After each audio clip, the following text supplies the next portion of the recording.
as of today, according to AfriLab and Brighter Bridges, there are more than 600 hubs across Africa. And I think what's even more impressive, if you look at the growth figures, since 2016, there has been over 100% more hubs across Africa. And specifically looking at Nigeria, we can see that that figure actually has increased by 4 times.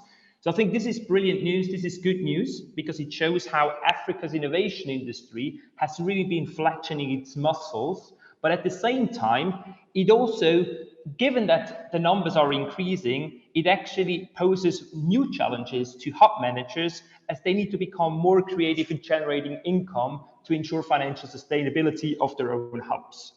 So today, I really want to focus on very practical tips, and I'm going to walk you through these different tips that we've learned individually. So the first one, it's really about be as specific as you can and narrow down your offering. I think the first lesson here is that as a tech hub, you cannot do everything and be all things to all people. What that means is that you really have to know what are the entrepreneurs that you're best at helping and what are the entrepreneurs that you do not want to help because you simply do not have service offerings for that. It also means that you have to build your value proposition around your unique superpower. And to identify unique superpower, it's really looking individually at the hub. What are the capacities? What are the people that you have within your hub? And what kind of expertise do they have? But at the same time, it's also about looking outside. It's about understanding, knowing your ecosystems and finding a niche that you can occupy. And when I talk about knowing an ecosystem, it's not just about knowing who's out there, but it's really about understanding what services do the actual hubs actually provide, and how is the services that are being offered by other hubs different to the services that I offer. So I think ultimately it's super important that you find your niche and that you forge strategic partnership with other hubs that can complement your work. And once you have that kind of like niche identified, do kind of like establish your strengths and assets, and don't just jump then on all the opportunities that are presented and what funders basically ask for. To give a bit more concrete example here, I learned that in Africa, tech hub is always kind of like being used as an umbrella term for incubators, accelerators, maker spaces, and sometimes even co-working spaces.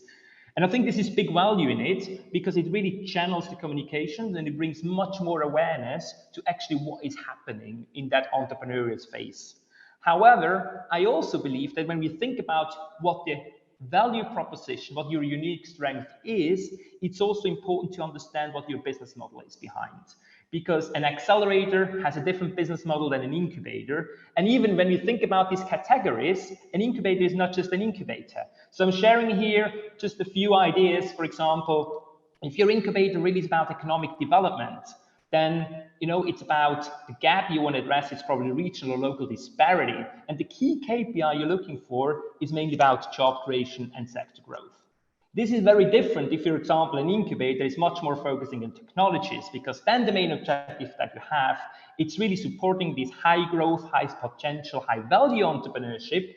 And job creation is most likely not the first KPIs that you have, because this is like the big tech companies are not the ones that create most of the jobs, but they do, however, play a significant role. So the key KPIs you have then is much more about how can we make sure, and I think Mr. Davies already said that, how can we make sure that actually all those startups are also being funded and that they have follow-up funding to really kind of like grow and have that exponential growth and bring value to the economy. I think it's very similar when we think about an accelerator. So in general, there are almost like 3 different types. So you can have a startup-centric accelerator, you can have a government-centric accelerator, you can have a corporate-centric accelerator. But even within these broader categories, again, there are different types.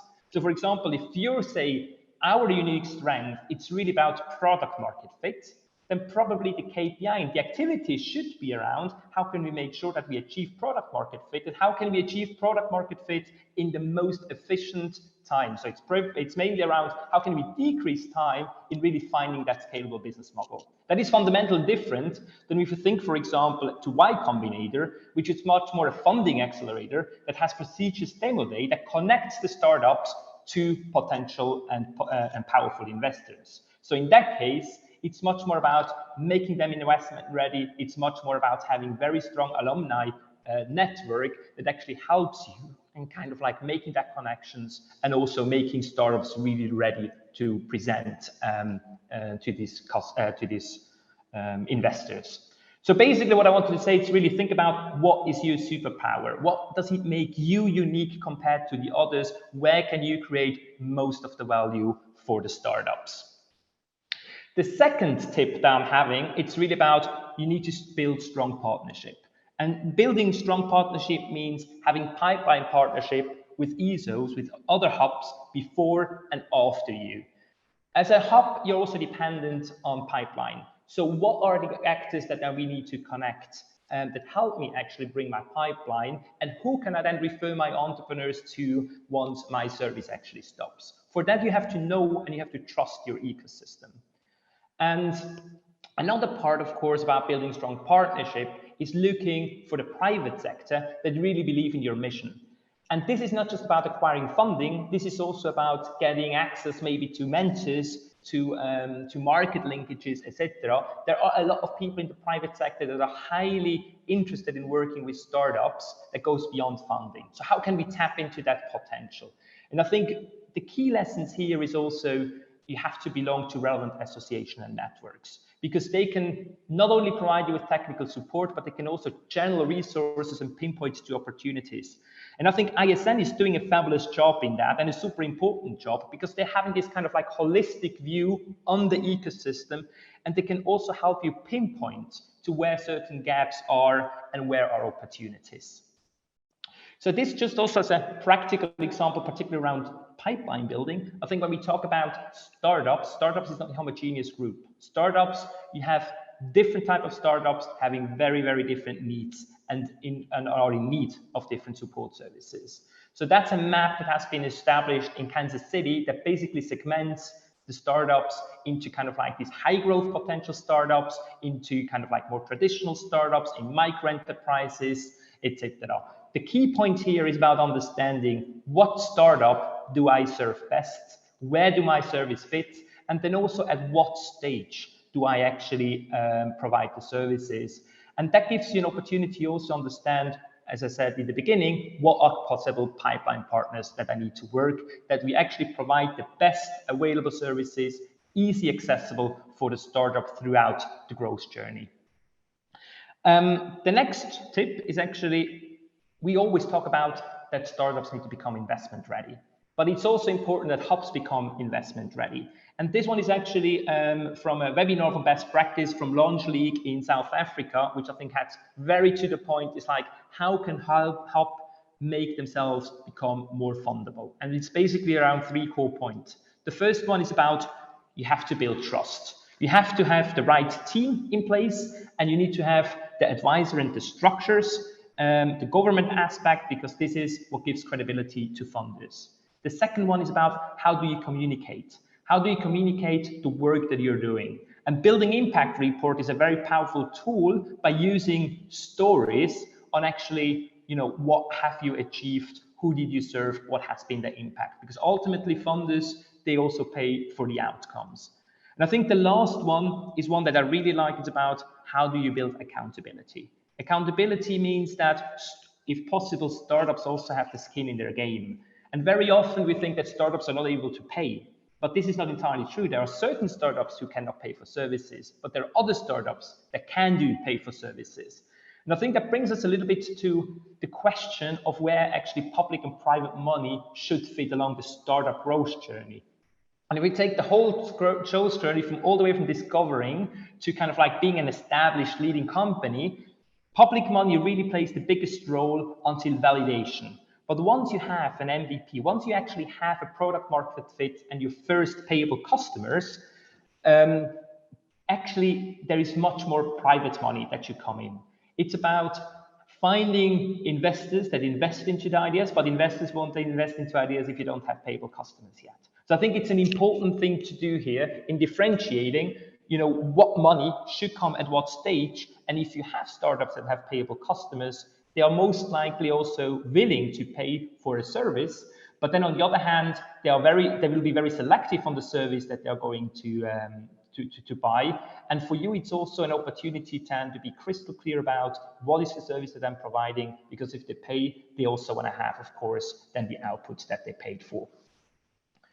The last one, it's really about never stop learning. I think staying relevant means reinventing yourselves. And we are living in a very rapid changing environment, and this steady state of success just doesn't exist. So we can have a steady state of success for the moment, but that might be very different tomorrow or after tomorrow. So as a tech hub, I think it's always interesting to understand, how is the dynamics in the market, where is it leading to? And just to give you maybe 2 examples, and I think I'm running out a little bit of time, so maybe I stick just on one. So 500 Global, for example, they used to have like a classic cohort model where people, startups could apply 2 times a year, and they can just kind of like got away with it because they thought that this is very convenient for 500 Globals, but this is not convenient for the startups. Startups, they need to have access when the time is ready. So they moved into a rolling admission process, which basically allows startups to apply for their services whenever they are ready, whenever they actually have a need in it. So I think this is just an example of actually how a very established company is still adopting and to make sure they stay relevant to the market. So maybe to sum up, I think ecosystems thrive when people and resources are connected and work together. And they do so, and this is particularly important, it needs to happen along the whole entrepreneurial growth journey. So when thinking about complementary business model, I like you to think if the ESOs in your ecosystem, the tech hubs in your ecosystem, the different stakeholders in the ecosystem, do you collectively provide the right mix of resources and support for that entire growth journey? We all know it takes a village to raise an entrepreneur. It's not the merit of a single organization. It's actually a community that stands behind it.